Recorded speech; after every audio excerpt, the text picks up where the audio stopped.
ओम सदगुरुवे नमः। Most welcome in world of physics. आपके अपने YouTube channel United educators app में आपका स्वागत है।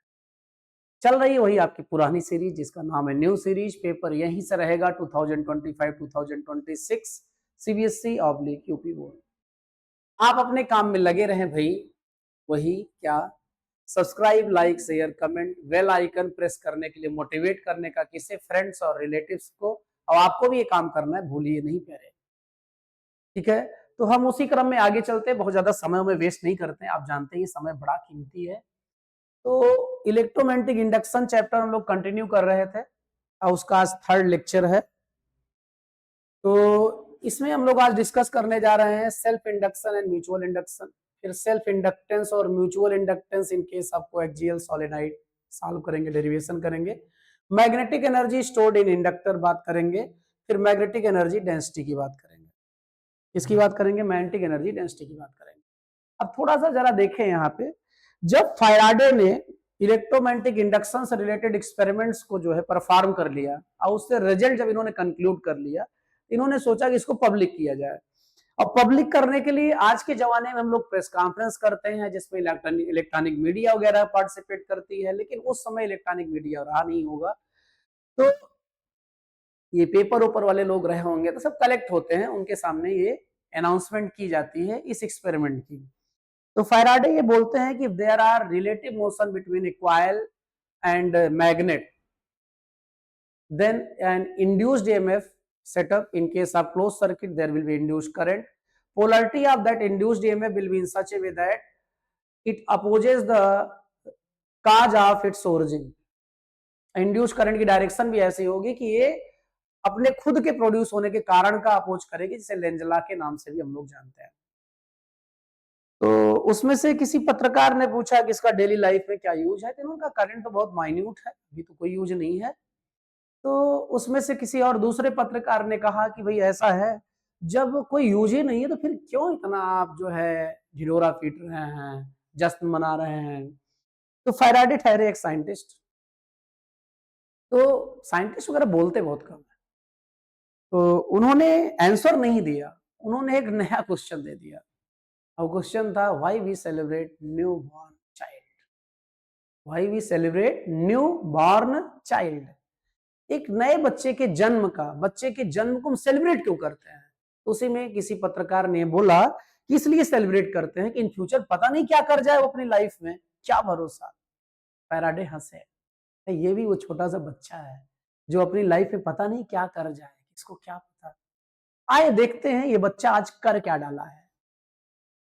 तो वो बच्चा जिसे इलेक्ट्रोमैग्नेटिक इंडक्शन कहा गया था, उसी की बेस पर आपका डायनामो वर्क करता है, जिससे हम इलेक्ट्रिसिटी जनरेट करते हैं। ठीक है, और डायनामो है तो आपका थर्मल पावर प्लांट है, हाइड्रो पावर प्लांट है, न्यूक्लियर पावर प्लांट है, गैस पावर प्लांट है, विंड मिल्स हैं, सब में डायनामो का रोटेशन होना है। इसका मतलब इलेक्ट्रिसिटी जनरेट हो रही है, तो उसमें मेन रोल किसका है, डायनामो का। डायनामो किस पर वर्क करता है, या जनरेटर किस प्रिंसिपल पर वर्क करता है, दैट इज इलेक्ट्रोमैग्नेटिक इंडक्शन। आप अपने आसपास देखते होंगे हर जगह ट्रांसफार्मर लगा हुआ है। अब ट्रांसफार्मर यदि खराब हो जाए, ब्रस्ट कर जाए, तो आप कीमत समझे होंगे ट्रांसफार्मर की क्या होगी। अब वो ट्रांसफार्मर किस बेस पे वर्क करता है, म्यूचुअल इंडक्शन। म्यूचुअल इंडक्शन, इसका मतलब वही बच्चा जिसके बारे में लोग कभी हंसी उड़ा रहे थे, आज बहुत गुल खिला रहा है, अब आपकी जिंदगी को कितना कंफर्टेबल बना दिया है। ठीक है, तो आगे बढ़ते हैं, बहुत ज्यादा समय न लेते हुए। आपका ये सारी बातें तो हो चुकी हैं। ठीक है,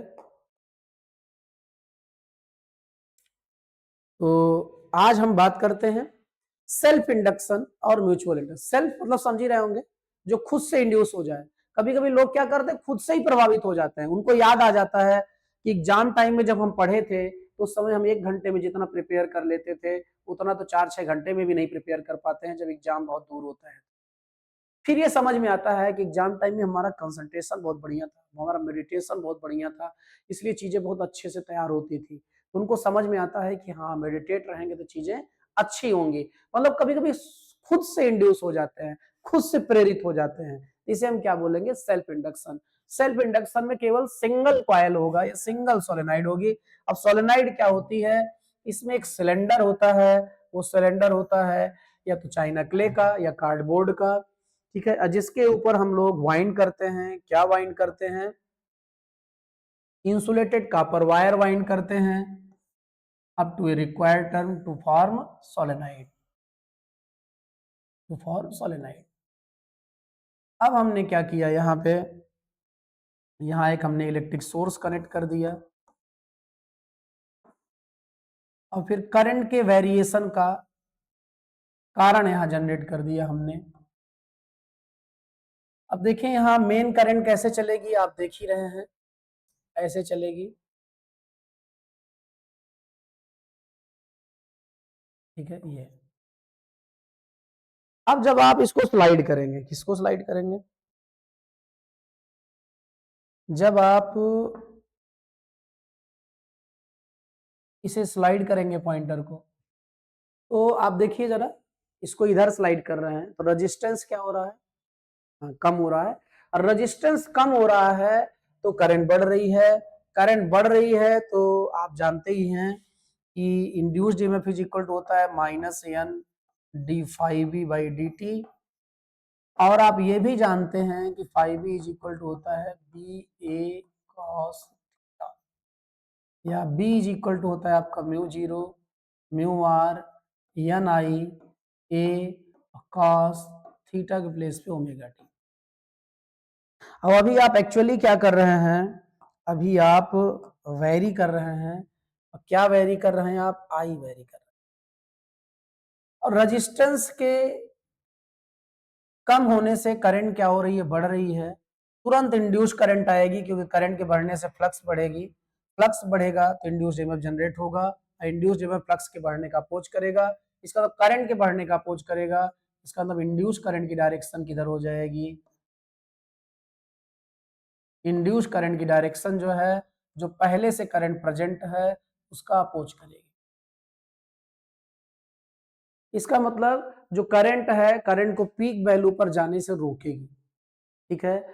तो पीक वैल्यू पर जाने से रोकेगी, तो इसके लिए जो इंड्यूस्ड ईएमएफ जनरेट हो रहा है उसे कभी कभी हम लोग बैक ईएमएफ भी कहते हैं, ठीक है। इंड्यूस्ड ईएमएफ को हम क्या बोलते हैं? Back EMF. जैसे गाड़ी स्टार्ट करते हैं तो कभी कभी किक मारे और किक जो है बैक आ जाती है, कहते बैक मार दिया है, तो क्योंकि गाड़ी के स्टार्ट होने का वहां अपोज हो रहा है, यहाँ करंट के मैक्सिमम वैल्यू पर पहुंचने का अपोज हो रहा है, तो यहाँ जो ईएमएफ है इंड्यूस्ड ईएमएफ, उसको हम बैक ईएमएफ भी कहेंगे।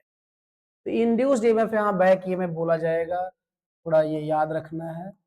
इंड्यूस्ड ईएमएफ को हम बैक ईएमएफ भी बोलेंगे, ठीक है। इंड्यूस करंट क्या कर रही है? करंट के बढ़ने का अपोज कर रही है। तो ये आपका सेल्फ इंडक्शन क्या है? सेल्फ इंडक्शन है, ठीक है। If by changing magnetic flux linked in a coil, induced EMF setup which opposes the change in the same coil, or induced current setup which opposes the change in the same coil. This whole phenomenon known as what? Self induction. Self induction. अब हम बात करने जा रहे हैं किसकी? अब हम बात करने जा रहे हैं म्यूचुअल इंडक्शन की। किसकी बात करने जा रहे हैं? म्यूचुअल इंडक्शन की। म्यूचुअल इंडक्शन में क्या होता है, जैसे एक कॉइल ये रखा है, एक यहाँ पे रखा होगा, ठीक है, दोनों पे वाइंडिंग होगी, तो वाइंडिंग भी कर ही दे रहे हैं हम लोग। इंसुलेटेड कॉपर वायर की वाइंडिंग है, ठीक। हमने यहाँ पर इलेक्ट्रिक सोर्स कनेक्ट कर दिया है और फ्लक्स के वेरिएशन का कारण जनरेट कर दिया। तो यहाँ करंट ऐसे चलेगी, ऐसे यहाँ इंटर करेगी आके माइनस में, और यहाँ जो है एक दूसरा आपका सोलेनाइड रखा है और उस सोलेनाइड को हम कनेक्ट कर दिए हैं गैल्वेनोमीटर से। किससे कनेक्ट कर दिए? गैल्वेनोमीटर से।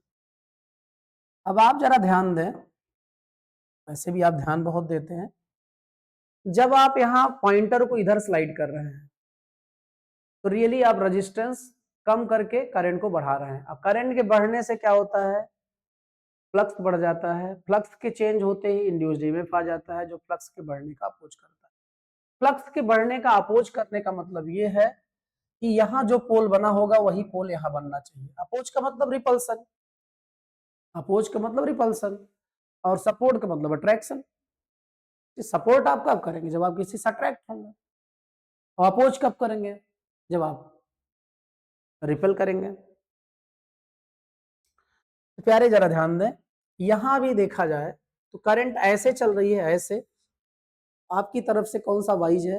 हाँ, क्लॉक वाइज है। ये आपका साउथ पोल हो जाएगा और ये आपका हो जाएगा नॉर्थ। तो यहाँ भी एक्चुअली नॉर्थ पोल ही बन जाना चाहिए, यहाँ साउथ पोल बन जाना चाहिए। ठीक है, क्यों? क्योंकि यहाँ फ्लक्स क्या हो रहा है? बढ़ रहा है। और फ्लक्स के बढ़ने का अपोज करने का मतलब है यहाँ भी नॉर्थ पोल बन जाए, और जो इस नॉर्थ पोल से निकले वाले फील्ड्स को क्या करे? अपोज करे, तो फील्ड को रिड्यूस कर देगा। फील्ड को रिड्यूस कर देगा तो फ्लक्स रिड्यूस हो जाएगा। अब इसके लिए करंट यहाँ पर जो है इस साइड में आपकी होनी चाहिए एंटी क्लॉकवाइज। ऐसी होनी चाहिए एंटी क्लॉकवाइज। एंटी क्लॉकवाइज का मतलब है करंट ऐसे हो जाएगी, पॉइंटर ऐसे हिल जाएगा, पॉइंटर ऐसे हिल जाएगा।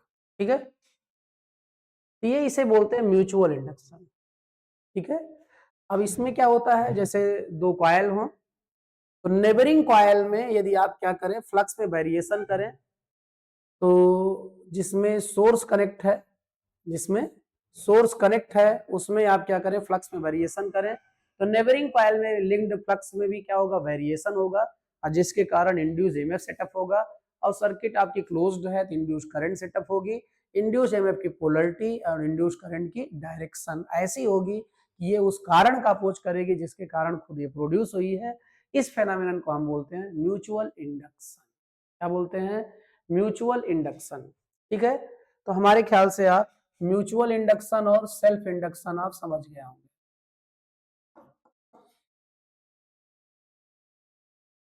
म्यूचुअल इंडक्शन और सेल्फ इंडक्शन आप समझ गए होंगे। अब हम बात करने जा रहे हैं म्यूचुअल इंडक्टेंस की। किसकी बात करने जा रहे हैं? म्यूचुअल इंडक्टेंस की। ठीक है, किसकी? म्यूचुअल इंडक्टेंस की। और यही थोड़ा डेरिवेशन की भी व्यवस्था कर देंगे। तो मेरे प्यारे, ये आपका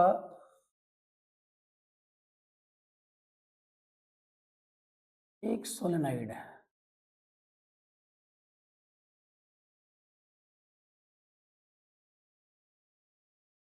ठीक है,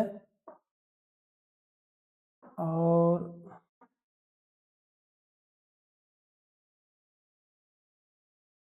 ये आपका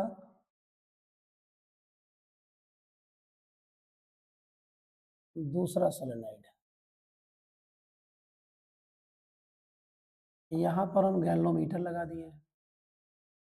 क्या लगा दिए? गैल्वेनोमीटर। और ये कोएक्सियल सोलेनाइड्स है, और यहाँ पर सोर्स है, और यहाँ रेजिस्टेंस को वेरी करने की व्यवस्था है, जिससे करंट वेरी होगी, फ्लक्स वेरी होगा। ठीक है, अब यहाँ जो है, जो ये सोलेनाइड है, इसका रेडियस है R1, number of turn per unit length N1, या जिसे हम N1/L भी कह सकते हैं।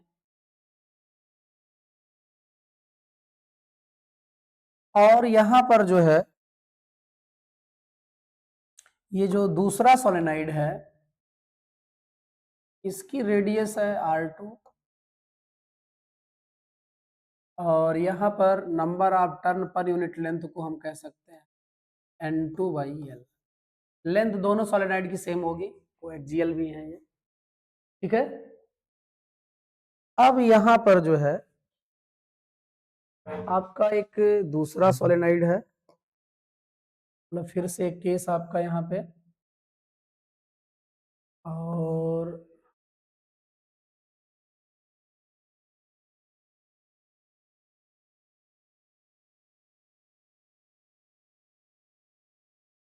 बोर्ड एग्जाम में जैसे क्वेश्चन आएगा तो आप प्रयास ये करेंगे कि वहां भी 2 पेन का यूज करिएगा। जिससे समझ में आया कि कोएक्सियल सोलेनोइड्स है ना। तो फिर से इसकी radius r1, number of turn per unit length n1/L। और ऐसे ही बात की जाए तो ये दूसरा सोलेनोइड है, दोनों सोलेनोइड के एक्सिस क्या है, सेम है। तो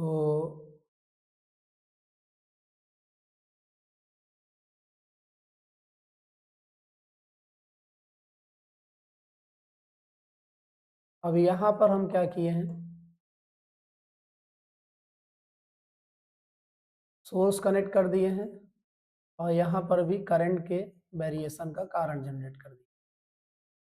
अब जरा ध्यान दें आप यहाँ पे, ध्यान क्या देना है आपको। अब यहां पर जो करंट होगी, इस करंट को हम लोग बोलेंगे I1। क्या बोलेंगे, I1, क्योंकि ये आपका 1 जिसको डिनोट किए हैं उस सोलेनोइड से रिलेटेड है। और यहां जो करंट होगी, इसमें इस करंट को क्या बोलेंगे आप, I2। क्या बोलेंगे, I2। ठीक है। अब मामला आप समझ ही रहे होंगे, समझदार तो आप सदियों से थे, आज भी हैं। ठीक है, थोड़ा सा डायग्राम क्या कर रहे हैं, छोटा कर दे रहे हैं। ठीक, अब देखें जरा,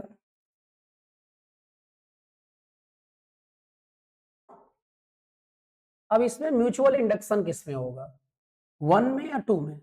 1 में तो सोर्स है, हाँ 2 में होगा। तो जिसमें म्यूचुअल इंडक्शन होगा, फ्लक्स की बात भी उसी की होगी।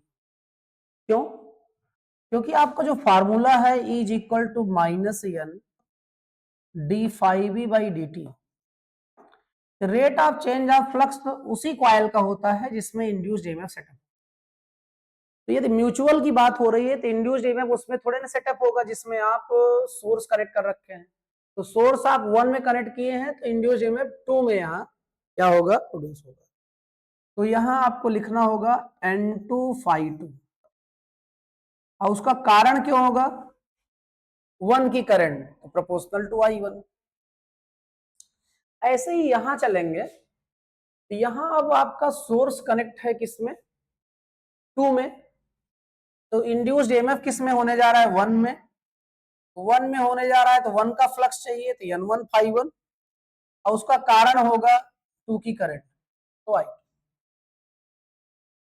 अब प्रोपोर्शनलिटी को हटाने के लिए हम क्या लिखेंगे यहां पर, N2∅2 =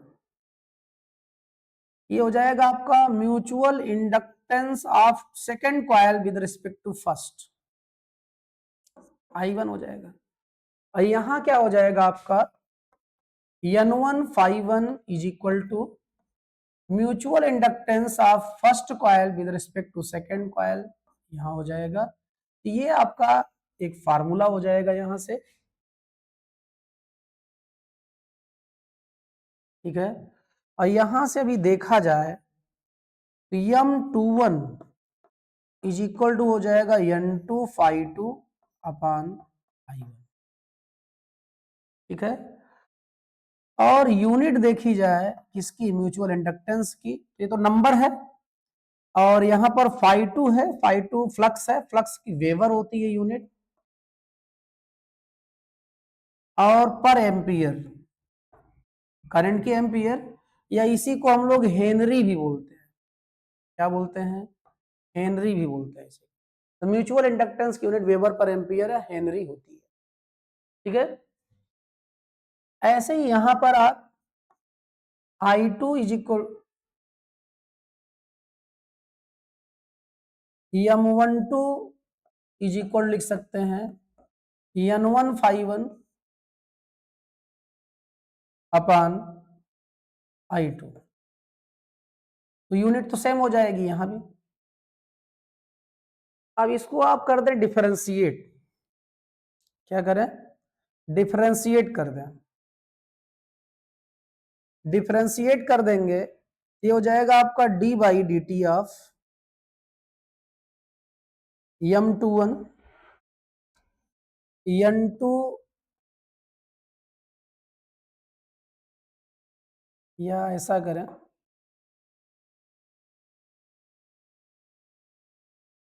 हम इसी को डिफरेंशिएट कर दे रहे हैं, इस लाइन को, इस लाइन, ये हो जाएगा आपका d by D t of N2 phi 2 is equal to M21 तो कांस्टेंट होगा, ये हो जाएगा D1 by DI1 by D t, minus से मल्टीप्लाई कर दे दोनों साइड में, माइनस हो जाएगा, N2 कांस्टेंट होने के कारण बाहर आ जाएगा, ये हो जाएगा आपका D phi 2 by D t, और यहां भी आपका हो जाएगा माइनस M21 DI1 बाई। अब आप देखते हैं यहाँ पे कि ये फार्मूला है, ये देख रहे हैं आप फार्मूला, इस फार्मूले से इसे आप लिख सकते हैं E2, E2 is equal to हो गया आपका, या epsilon 2 minus M21 DI1 by D t, ठीक है, ठीक। यहां से यूनिट देखी जाए, क्या देखी जाए, यूनिट, यहां जब आप यूनिट देखेंगे तो M21 जो है आपका, M21 की यूनिट, यूनिट ऑफ M21, तो आप देखें M21 बराबर हो जाएगा यहां से minus E2 upon DI1 by D T, E2 की यूनिट तो हो जाएगी बोल्ट, क्या हो जाएगी, बोल्ट हो जाएगी,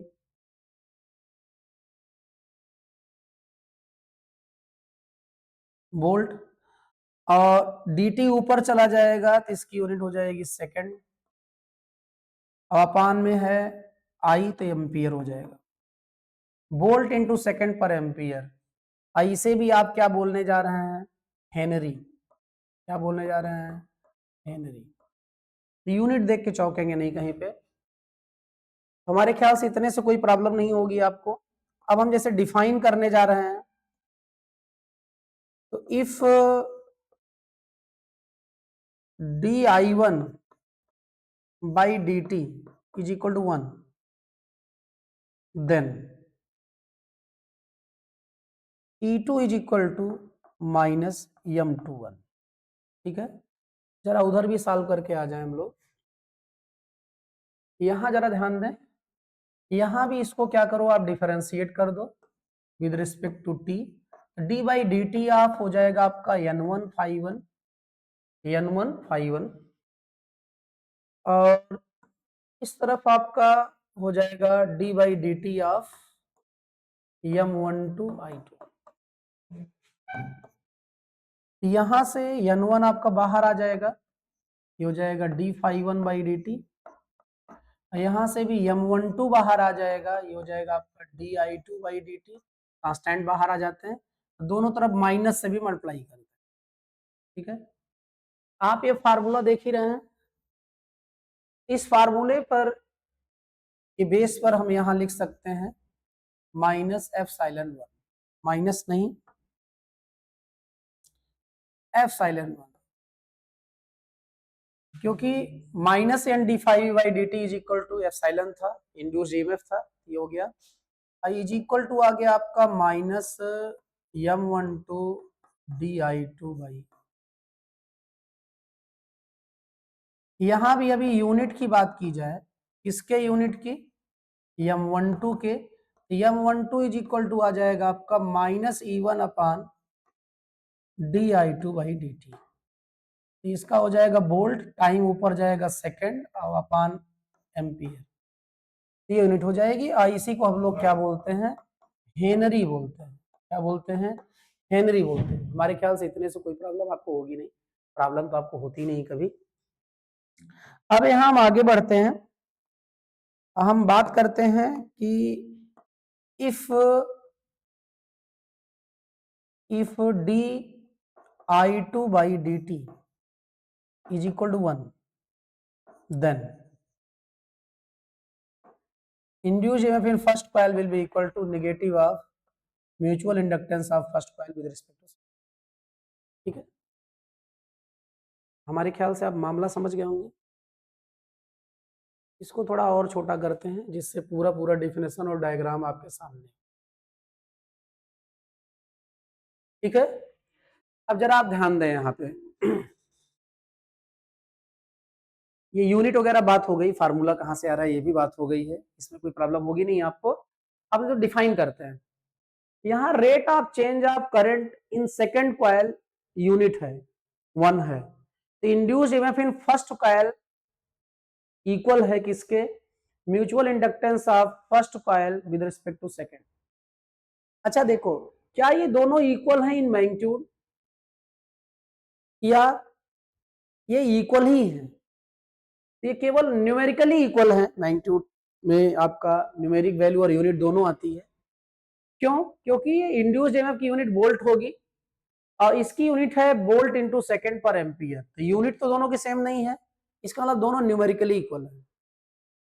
induced EMF in first coil, induced EMF in first coil numerically will be equal to induced EMF in first coil with respect to second in case of unit rate of change of current in second, ठीक है। तो यहां जो हो रहा है वही हमको लिख देना है, आपको इंग्लिश में सेंटेंस बनाना सिखाया गया है। ऐसे ही इधर देखें आप, induced EMF in second coil numerically will be equal to mutual inductance of second coil with respect to first if there will be unit rate of change of current in first coil, ठीक है। आप दोनों को अलग अलग definition न लिखना चाहें तो देखें, इंड्यूस्ड ईएमएफ जिस कॉइल का है उसी कॉइल का म्यूचुअल इंडक्टेंस है, लेकिन rate of change of current किस में है, अदर कॉइल में। तो आप कह सकते हैं induced EMF in one coil will be equal to mutual inductance of the same coil with respect to other coil if there will be unit rate of change of current in other coil. तो दोनों definition एक साथ आ जाएगी, ठीक है। तो define हमारे ख्याल से आप कर ही लेंगे। अब हम लोग डेरिवेशन करने जा रहे हैं, डेरिवेशन भी यहीं कर दे रहे हैं, डायग्राम आप देख रहे हैं, इसके ऊपर डेरिवेशन कर दे रहे हैं। अच्छा हाँ, एक बार फिर से आप चाहें तो इसको स्क्रीनशॉट लेके नोट्स बना सकते हैं, यहाँ डिफिनेशन आप लिख लेंगे।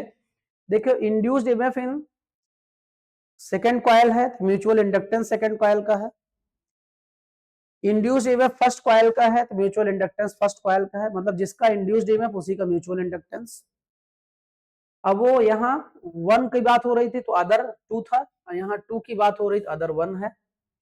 यहाँ इंड्यूस्ड ईएमएफ सेकंड कॉइल की बात हो रही है तो rate of change of current first की बात हो रही है, और इंड्यूस्ड ईएमएफ फर्स्ट की बात हो रही है तो rate of change of current second की बात हो रही है। तो दोनों को कंबाइन करके डिफाइन करेंगे, तो एक बार फिर से रिपीट कर दे रहे हैं कि induced EMF in one coil, induced EMF in one coil numerically will be equal to mutual inductance of the same coil with respect to other coil if rate of change of current is unit in other coil, ठीक है। तो ये definition हो जाएगी। अब आप इसका screenshot लेंगे, नोट्स बनाएंगे, डिफिनेशन आप बना के लिख लेंगे। अब यहां हम फार्मूले डेराइव करने जा रहे हैं। अब जरा देखें आप, फार्मूला डेराइव करते समय आपका, अब यहां पर देखो स्टार्ट कहां से लेंगे, यहां क्या लिखे थे आप, N2 Phi2, तो आप इस वाले डायग्राम की बात कर रहे हैं अभी, N2 Phi2 is equal to M21 I1, ये है, यहीं से स्टार्ट लेंगे आप, आगे बढ़ेंगे। अब देखो यहां मामला है आपका Phi2 लिखने का, तो Phi2 इज इक्वल टू आपका हो जाएगा यहां पर B2 A2 और cos 0, B2A2 cos 0। अब जरा यहां ध्यान देंगे आप, cos 0 क्यों लिखा जा रहा है? क्योंकि क्रॉस सेक्शन जो होगा उस पर नॉर्मल इधर जाएगा और मैग्नेटिक फील्ड भी इधर ही जाएगी। इसका मतलब मैग्नेटिक फील्ड की डायरेक्शन और क्रॉस सेक्शन की डायरेक्शन सेम रहेगी, इसलिए 0 लिखा जा रहा है। साइन का ध्यान नहीं देना है, यहाँ केवल हमको कांस्टेंट की वैल्यू निकालनी है। तो 0 180 में प्लस माइनस का ही अंतर आएगा। अब देखो फाई 2 है तो लिखना चाहिए B2A2 और cos 0, ये लिखना चाहिए, लेकिन B2 लिखने के लिए आपको लिखना होगा म्यू 0, और अंदर यदि कोई मैग्नेटिक मटेरियल हो तो आप म्यू आर भी लिखेंगे, म्यू 0 म्यू आर, और N2 और I2 ये लिखना चाहिए। और A2 की जगह पे लिखना चाहिए आपका पाई R2 का स्क्वायर, cos 0 1 हो जाएगा। ये चीज लिखा जाना चाहिए, लेकिन ये फाई 2 क्या है? फ्लक्स है, और किससे? सेकेंड कॉइल से लिंक। सेकेंड कॉइल कौन सा है? ये आपका जो येलो कलर से बना हुआ है। अच्छा जरा ध्यान दो, क्या यहाँ करंट थी येलो कलर वाले में? वहां तो गैल्वेनोमीटर लगा था, वहां तो सोर्स कनेक्ट ही नहीं है, तो वहां I2 है ही नहीं है, तो वहां 0 लिखेंगे मामला ही खत्म हो जाएगा। ठीक है, तो यहां लिखा जाएगा I1। क्या लिखा जाएगा? I1। एक्चुअली ये B2 नहीं लिखा जाएगा, लिखा जाएगा B1। क्या लिखा जाएगा? B1। क्यों? जरा ध्यान दें। अब एक छोटी पाइप है, एक बड़ी पाइप है, बड़ी पाइप के अंदर छोटी पाइप है, और छोटी पाइप में पानी भर के बह रहा है, छोटी पाइप में पानी भर के बह रहा है।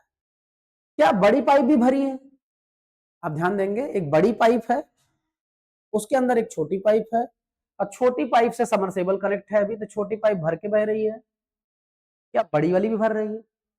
इसका मतलब बड़ी वाली की पूरी पूरी एरिया फ्लक्स से नहीं भरी है। हमको एरिया A2 लेना चाहिए, लेकिन कब? जब वो पूरा पूरा फ्लक्स से भरा, उसमें पूरा पूरा फ्लक्स हो पूरे A2 में, लेकिन यहाँ पूरे A2 में तो है नहीं, इसलिए हम A2 की जगह पे क्या लिखेंगे? A2 की जगह पर A1 लिखेंगे। क्या लिखेंगे? A1। ऐसे ही B2 यदि लिखते हैं तो I2 तो है ही नहीं है, हम लिखेंगे B1। क्या लिखेंगे? B1। तो यहां आपका हो जाएगा B1, जब लिखेंगे तो हो जाएगा N1, ये हो जाएगा I1। ये बात ध्यान दीजिएगा, इसीलिए जान के नहीं इरेज कर रहे हैं, ओवर कर रहे हैं, जिससे आपको चीजें समझ में आए। यहाँ ये हो जाएगा, लिखा जाना चाहिए था B2A2, लेकिन लिखा गया B1A1। क्यों? हमको वही फ्लक्स, मतलब वही फील्ड लेना है, वही एरिया लेना है, या फ्लक्स उसी का लेना है। पहली बात तो लेना फ्लक्स उसका है जिसमें इंड्यूस्ड ईएमएफ हम कैलकुलेट करने जा रहे हैं, लेकिन ये येलो वाले में आप कैलकुलेट करने जा रहे हैं, और येलो वाला आपका पूरा पूरा क्रॉस सेक्शन एरिया फ्लक्स से नहीं भरा है, भरा आपका रेड वाला है। यदि येलो वाला भरा होता तो येलो वाला का एरिया लेते, मतलब A2 ही लिखते वहां पे, लेकिन येलो वाला नहीं भरा है, इसलिए क्या लिखना पड़ रहा है? हमको A1 लिखना पड़ रहा है। ठीक है, और इसी कारण से यहाँ B1 भी लिखना पड़ रहा है, क्योंकि जो फ्लक्स है उसका जो कारण है वो B1 है। ठीक है, अब जैसे यहां आएंगे आप इस वाले डेरिवेशन में, यही लाइन जो है मेन है जो यहाँ लिखी जा रही है, इसी में डेरिवेशन हो जाएगा आपका। अब हम बात करने जा रहे हैं ये जो दूसरा वाला कॉइल है, दूसरे वाले कॉइल में स्टार्ट कहां से लेंगे? आप देख ही रहे हैं, N1 fibre is equal to M12 I2। अब यहां जो फाई1 है, फाई1 के प्लेस पे लिखा जाना चाहिए B1A1 cos 0, लिखा जाना चाहिए, लेकिन अब लिखेंगे कि नहीं लिखेंगे वो बात की बात है, लिखा जाना चाहिए था। अब जरा देखो, फाई1 का मतलब है, हाँ रेड कलर वाले में, क्योंकि अभी गैल्वेनोमीटर 1 वाले में लगा है, तो हमको इसका फ्लक्स लेना था 1 वाले का। ठीक है, तो हमको लेना B1A1 है, लेना B1A1 है। अब जरा देखो, अब इसमें क्या है, जो येलो कलर की सॉलिडाइड है उसमें सोर्स कनेक्ट है, इसका मतलब बड़ी वाली पाइप पानी से भर के बह रही है, तो उसके अंदर जो छोटी वाली पाइप है वो भी भरी ही होगी, वो भी भरी ही होगी। इसका मतलब हमको लेना भी A1 था और A1 फ्लक्स से लिंक भी है, तो हम A1 ले भी लेंगे। लेकिन B1 लिखेंगे आप तो हमको यहां लिखना पड़ेगा μ0 μr n1 I1, ये लिखना पड़ेगा, और A1 की जगह पे हो जाएगा आपका पाई R1 स्क्वायर। अब I1 तो है नहीं, I2 है यहाँ पे, तो हम I1 लिख नहीं पाएंगे, I1 नहीं लिख पाएंगे, I2 लिखेंगे, तो हम यदि I2 लिखेंगे तो हमको यहाँ पर B2 लिखना पड़ेगा। क्या लिखना पड़ेगा? अब वहां B2 लिखेंगे तो यहाँ आपका I2 हो जाएगा यहाँ, ठीक है।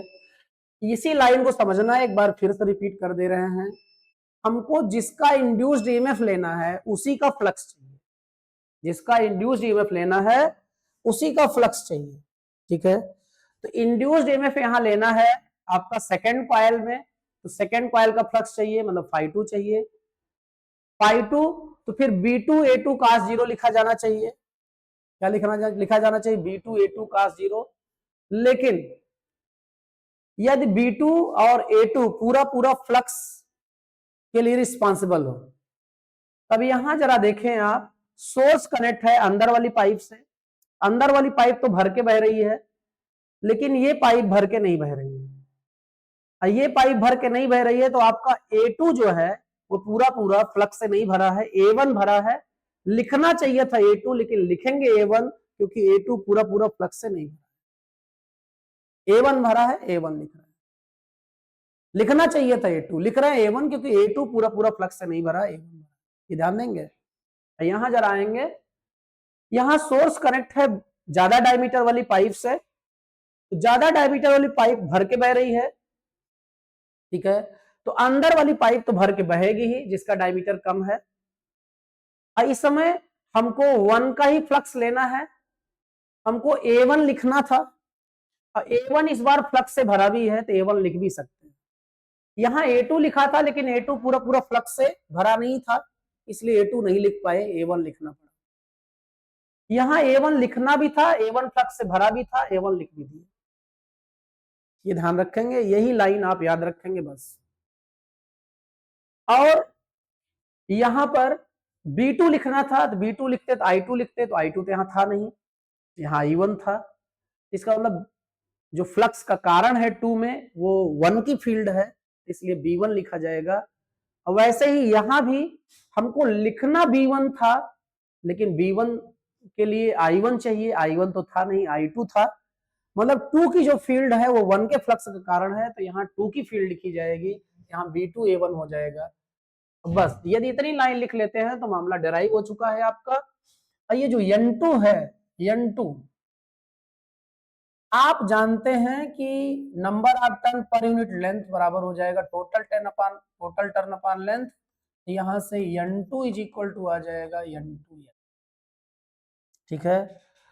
और ऐसे ही यहां भी जब हम बात करेंगे तो यहां भी आपका N1 इज इक्वल टू हो जाएगा N1 by L, implies that N1 is equal to N, ठीक है।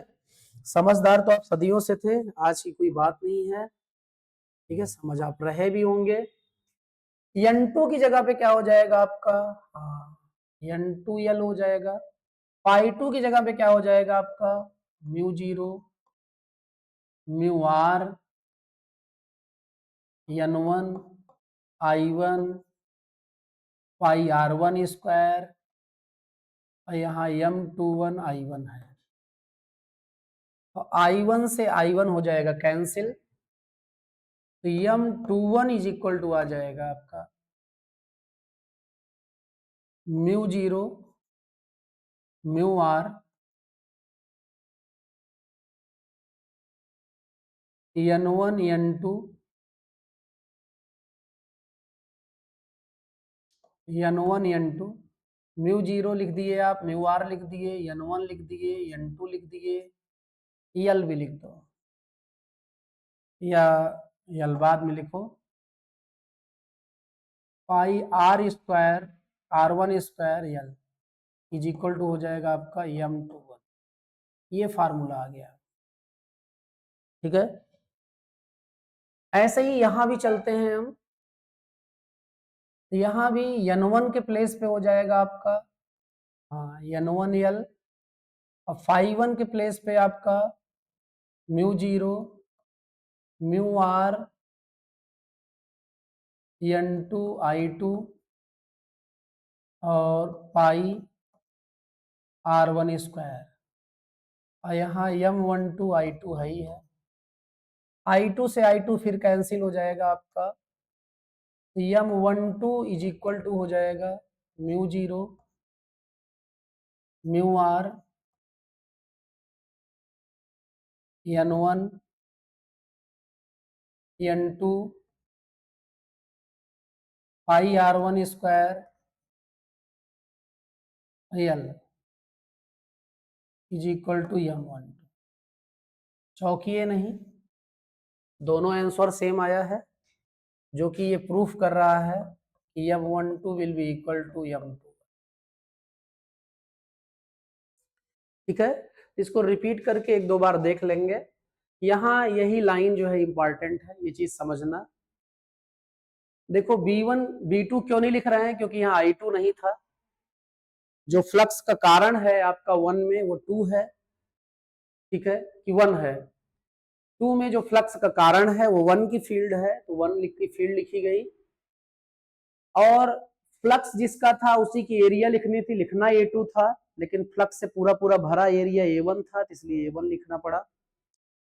यहां जो है आपका 1 में फ्लक्स का कारण 2 की फील्ड है, इसलिए B2 लिखना पड़ा।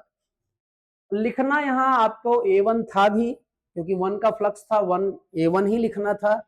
अब आपका A1 पूरा पूरा फ्लक्स से भरा भी था, A1 लिखना भी था, लिख दिए। यहाँ A2 लिखना था, लेकिन A2 पूरा पूरा फ्लक्स से नहीं भरा था, तो नहीं लिख पाए A2, A1 लिखना पड़ा। यहाँ A1 लिखना था, A1 पूरा पूरा फ्लक्स से भरा हुआ था, A1 लिख दिए। जो लिखना था वो पूरा पूरा फ्लक्स से भरा था, लिख दिए। जो लिखना था पूरा पूरा फ्लक्स से नहीं भरा था, तो जो भरा था वो लिखना पड़ा। यही लाइन आप याद रखिएगा। ये डेरिवेशन हो गया यहाँ पे। ठीक है, स्क्रीनशॉट लें, एक आध बार रिवाइज कर लेना वीडियो को, समझ में आ जाएगा मामला। आगे बढ़ते हैं। अब हम बात करते हैं सेल्फ इंडक्टेंस की। किसकी बात करते हैं? सेल्फ इंडक्टेंस की।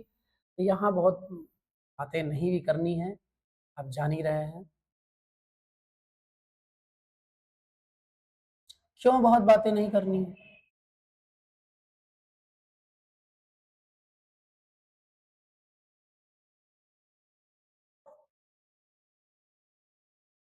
अब यहाँ जो है आपका देखा जाए,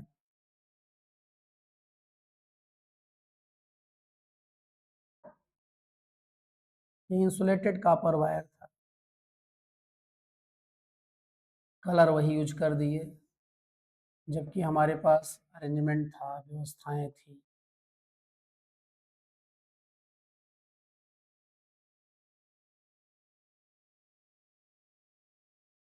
ठीक है, अब बेटा जरा ध्यान दें यहाँ पे, यहाँ अभी करंट की जो डायरेक्शन है, करंट की डायरेक्शन वो ऐसे है।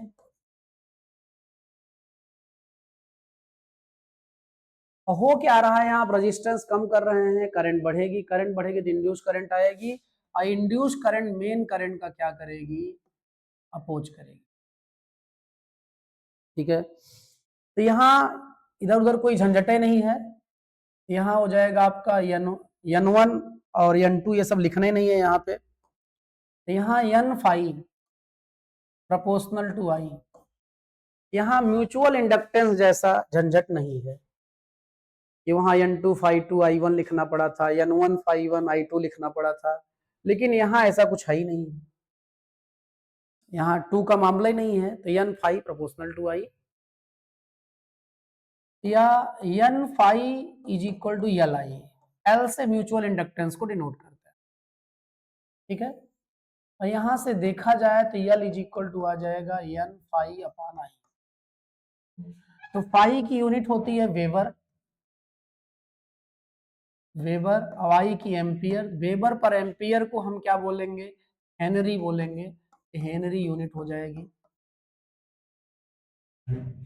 ठीक है, कोई प्रॉब्लम तो नहीं होगी इतने में। तो हम आगे बढ़ जाते हैं। अब इसी को क्या करते हैं हम, डिफरेंशिएट कर देते हैं टी के रिस्पेक्ट। तो d by D t of N phi is equal to d by D t of L I. यहाँ एन कांस्टेंट है, बाहर आ जाएगा, ये d phi by D t हो जाएगा। यहाँ यल कांस्टेंट है, बाहर आ जाएगा, ये D I by D t हो जाएगा। और यहाँ माइनस से मल्टीप्लाई कर दे, हम इसकी जगह पे अकॉर्डिंग फैराडेज लॉ हम इंड्यूस्ड ईएमएफ लिख सकते हैं। तो induced EMF is equal to हो जाएगा minus L d I by D t. ठीक है, फार्मूला हो जाएगा। और यहां से भी यदि यूनिट की बात करें हम, तो यहाँ L इज इक्वल टू हो जाएगा आपका E upon minus D I by D T. तो फिर से यूनिट हो जाएगी आपकी, E का वोल्ट लिखा जाएगा, T ऊपर जाएगा तो सेकंड हो जाएगा, I नीचे है एम्पियर, वोल्ट इंटू सेकंड पर एम्पियर। और इसी को हम क्या बोलेंगे, जो हमेशा से बोलते आ रहे हैं, हेनरी। ये हो गया is equal to minus L d I by D t. हमारे ख्याल से इतने से तो आपको कोई प्रॉब्लम होगी नहीं। अब जैसे हम बात करें आगे बढ़ के, तो थोड़ा पेन का कलर ग्रीन कर लें। If d I by D T is equal to 1, then induced EMF is equal to minus L. अब जरा देखें, जो इंड्यूस्ड ईएमएफ है और ये जो इंडक्टेंस है, सेल्फ इंडक्टेंस है, दोनों न्यूमेरिकली इक्वल हैं। यूनिट तो दोनों की सेम नहीं है, क्योंकि इसकी यूनिट तो वोल्ट होगी और इसकी होगी वोल्ट इंटू सेकंड पर एम्पियर। यूनिट दोनों की नहीं सेम है, न्यूमेरिकली इक्वल है। तो इंड्यूस्ड ईएमएफ या self inductance of A coil numerically will be equal to induced EMF in the same coil in the presence of unit rate of change of current in the same coil। मतलब ये जो लिखा गया है इसी से आप एक सेंटेंस बना दें प्यारा सा, वो डेफिनेशन हो जाएगी किसकी, सेल्फ इंडक्टेंस की वो डेफिनेशन। ठीक है, तो फिर से ध्यान देंगे, self inductance will be equal to induced EMF numerically if rate of change of current is unit in the same coil।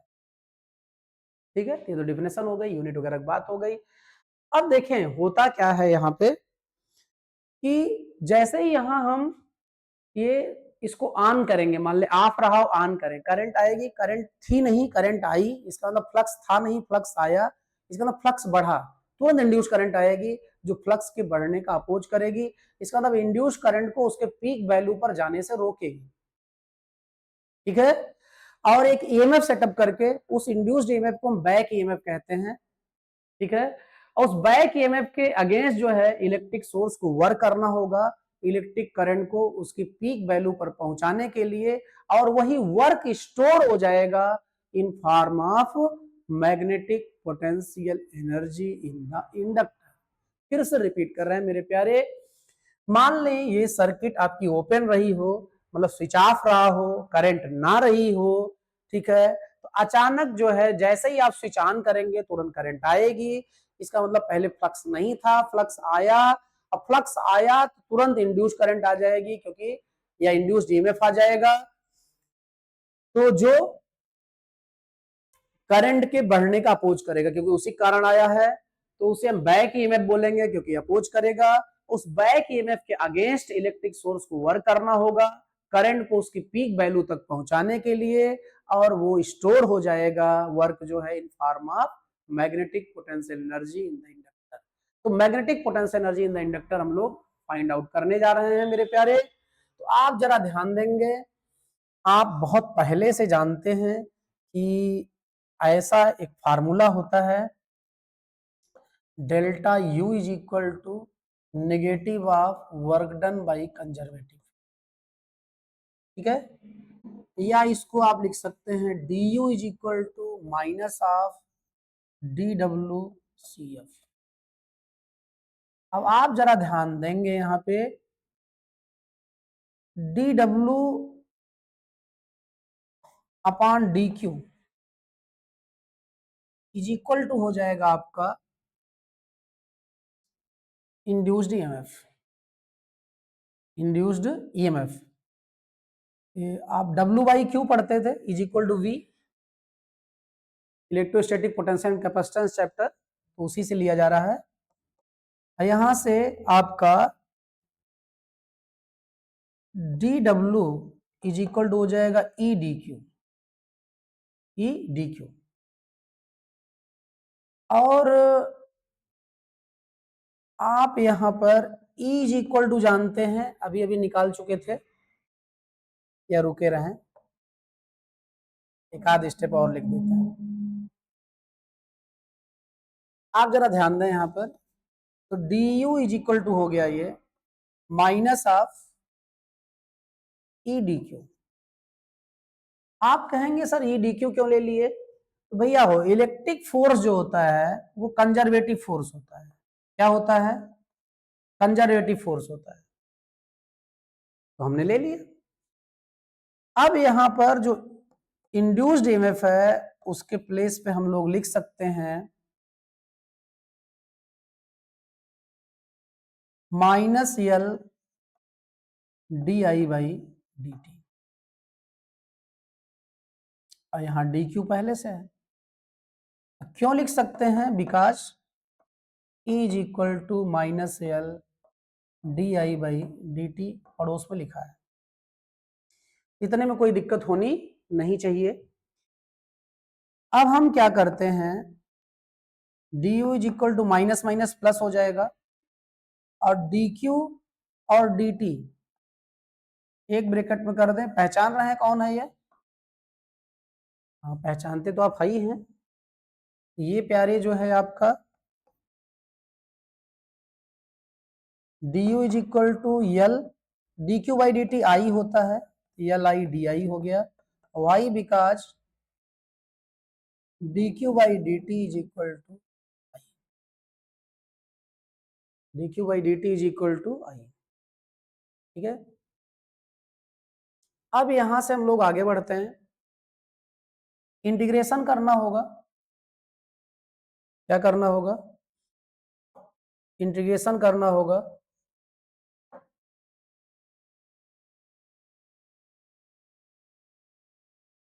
अब जरा ध्यान दें आप, इंटीग्रेशन ऑफ डी यू और integration of L I D आई, कहां से कहां? जीरो से आई, क्योंकि पीक वैल्यू तक पहुंचाना है। Integration of D you, integration of D you you हो जाएगा आपका, एल कांस्टेंट है बाहर आ जाएगा, आई डी आई का इंटीग्रेशन हो जाएगा, हाँ बहुत सही, आई स्क्वायर बाई टू हो जाएगा, जीरो से आई, तो हो जाएगा u is equal to L, upper limit एक बार सब्स्टिट्यूट करेंगे, माइनस लोअर लिमिट सब्स्टिट्यूट करेंगे, ये हो जाएगा u is equal to 1/2 L I square, ये बचेगा। ये आपका रिक्वायर्ड रिजल्ट हो गया।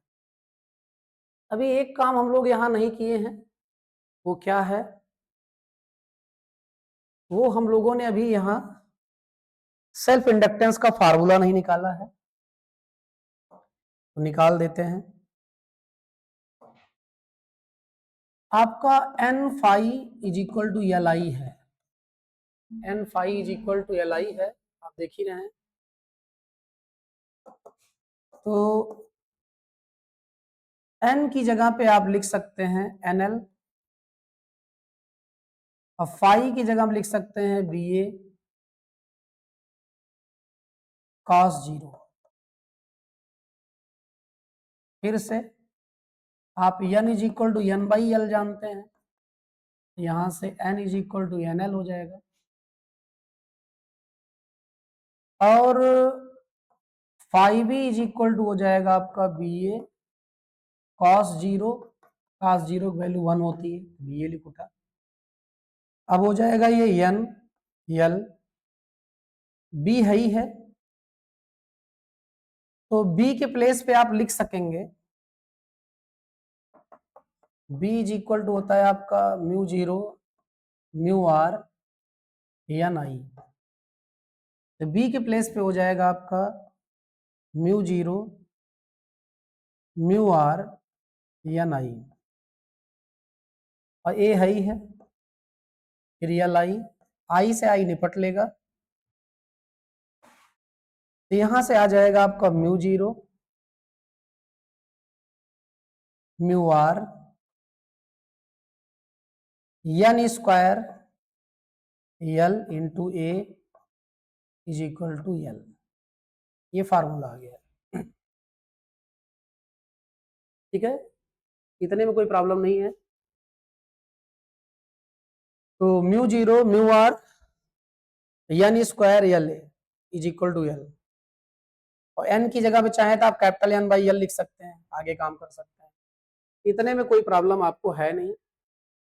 इसको हम कर देते हैं थोड़ा सा छोटा, जिससे पूरा पूरा डेरिवेशन आपके सामने हो। पूरा पूरा डेरिवेशन आपके सामने है, थोड़ा हम और आगे बढ़ते हैं। ठीक है, और आगे बढ़ने के पहले आपके ये दो फार्मूले लेके चलते हैं। एक ये वाला कॉपी कर लिए, और एक ये वाला कॉपी कर लिए, अगले पेज पे आ गया, दोनों कर दिए पेस्ट। ठीक है, ठीक, अब ये चले जाएं, कोई दिक्कत नहीं। अरे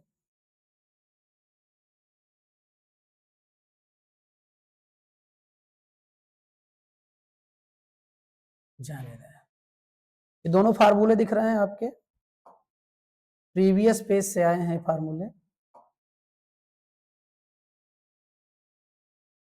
अब आपको याद होगा कि आपने एनर्जी डेंसिटी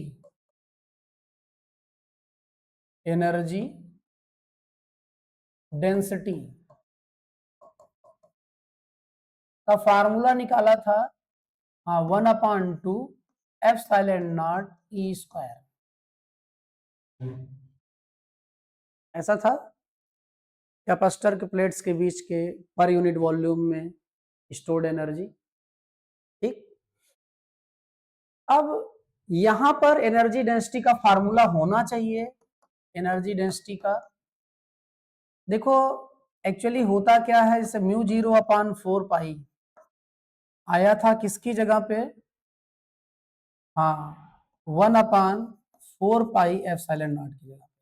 इसका मतलब म्यू जीरो ऊपर था, एप्सिलॉन नॉट नीचे था, तो ये दोनों अपोजिट थे। तो यहां भी क्या होना चाहिए, एप्सिलॉन नॉट ऊपर है तो म्यू नॉट कहाँ होना चाहिए, नीचे होना चाहिए। इलेक्ट्रिक फील्ड का स्क्वायर है तो मैग्नेटिक फील्ड का स्क्वायर होना चाहिए। ये रिजल्ट आना चाहिए आपका। ठीक है, ये रिजल्ट आपका आना चाहिए। तो शुरू करते हैं, टारगेट तो पता ही चल गया आपको। ठीक है, चलें देखते हैं। अब आपका u इज इक्वल टू है 1/2 LI स्क्वायर। हमको एनर्जी डेंसिटी चाहिए, तो हमको इसमें वॉल्यूम से डिवाइड करना पड़ेगा, और इधर आप वॉल्यूम से डिवाइड कर रहे हैं, इधर भी आपको वॉल्यूम से डिवाइड करना। अब जो आपका सोलेनॉइड होता है वो सिलेंड्रिकल शेप में होता है,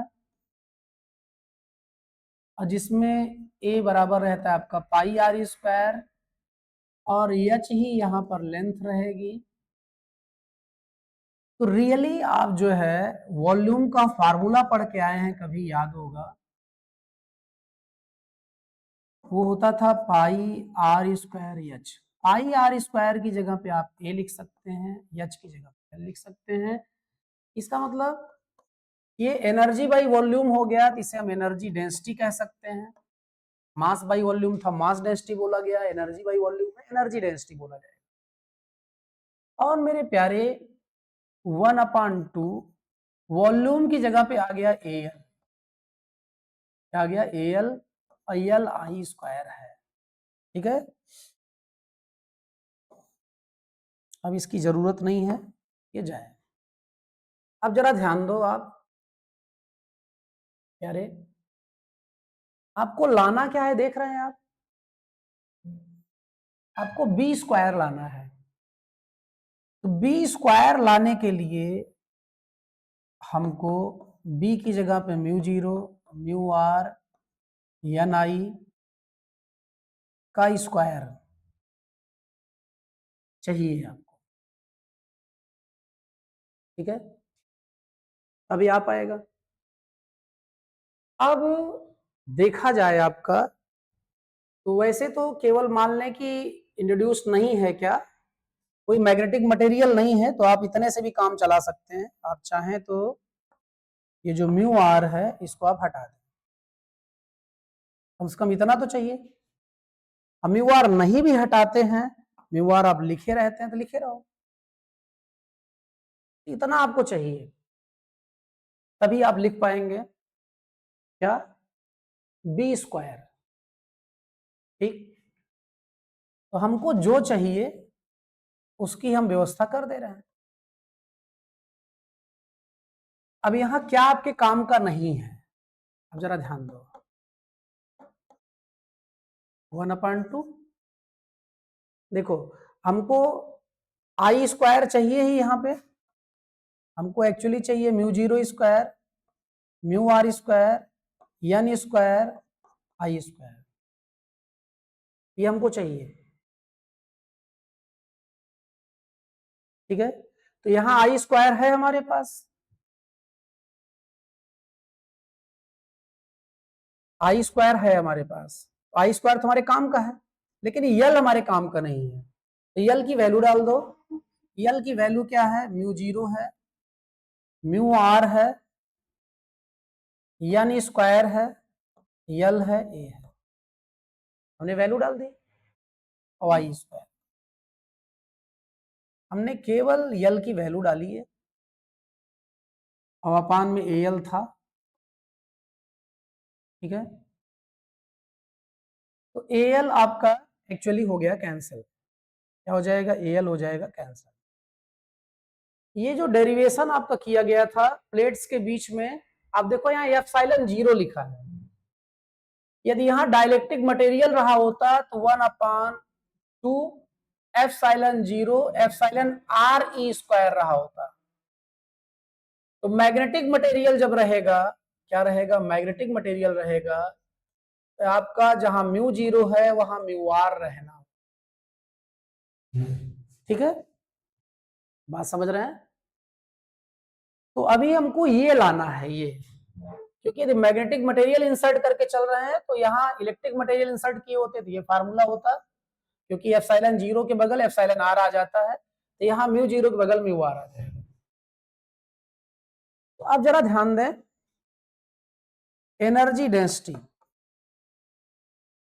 इज इक्वल टू 1/2, डिनोमिनेटर में हमको म्यू जीरो म्यू आर चाहिए, तो हम mu zero mu r denominator में लिख दे रहे हैं।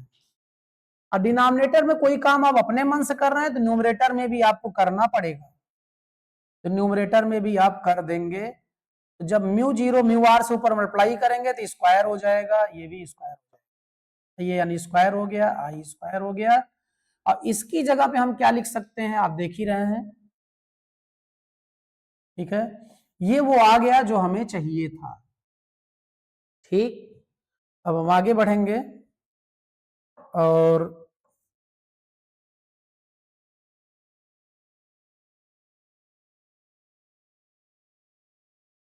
अब यहाँ पर ये जो वैल्यू आपको दिख रही है, तो ये वैल्यू कहाँ से आई है, यहाँ आगे बताना पड़ेगा कि L इज इक्वल टू होता है mu zero mu r N square L A, ठीक है। अब जरा ध्यान दें, यहाँ आपका energy density is equal to हो जाएगी 1/2, और इसके प्लेस पे आप बी स्क्वायर लिख सकते हैं, क्या लिख सकते हैं, बी स्क्वायर, ये हो गया mu zero mu r, why because B square is equal to mu zero mu r N I whole square, या mu zero square mu r square N square I square. ठीक है, तो ये formula आ गया आपका। आप कहेंगे सर ये वाला तो प्रूफ ही नहीं हुआ, ये वाला प्रूफ ही नहीं हुआ। अरे हो गया है, आप जरा ध्यान दें, वो भी हो गया है। एनर्जी डेंसिटी अभी आई है आपकी B square upon 2 mu zero mu r. यदि एयर कोल्ड होगी सोलेनाइड आपकी, या उसमें कोई भी मैग्नेटिक मटेरियल इंसर्ट नहीं होगा, तो ये जो म्यू आर है एयर कोल्ड के केस में म्यू आर की वैल्यू अप्रॉक्स 1 होगी, तो एनर्जी डेंसिटी आ जाएगी आपकी बी स्क्वायर अपान पाई साफ म्यू जीरो, क्योंकि इसकी वैल्यू 1 हो जाएगी। हो गया, ये वाला भी प्रूफ हो गया आपका। ठीक है, तो आप चाहेंगे तो एक बार इसे रिपीट कर लेंगे, बहुत टफ मामला नहीं है। तो यहीं इसको रोकते हैं, इसके आगे का डिस्कशन हम लोग नेक्स्ट वीडियो में देखेंगे। ठीक, हमारे ख्याल से वही फाइनल टच रहेगा इस चैप्टर का। अब आप इतनी देर तक हमारे साथ रहे हैं तो भाई धन्यवाद तो बनता है।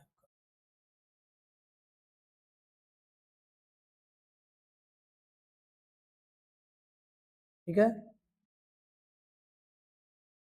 तो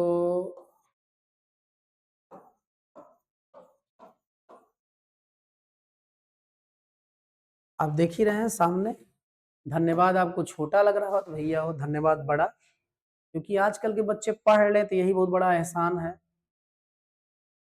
ठीक है, तो थैंक्स प्यारे। वो पुराना वही dialogue, arise awake and stop not till the goal is achieve. Thanks प्यारे, लगे रहें।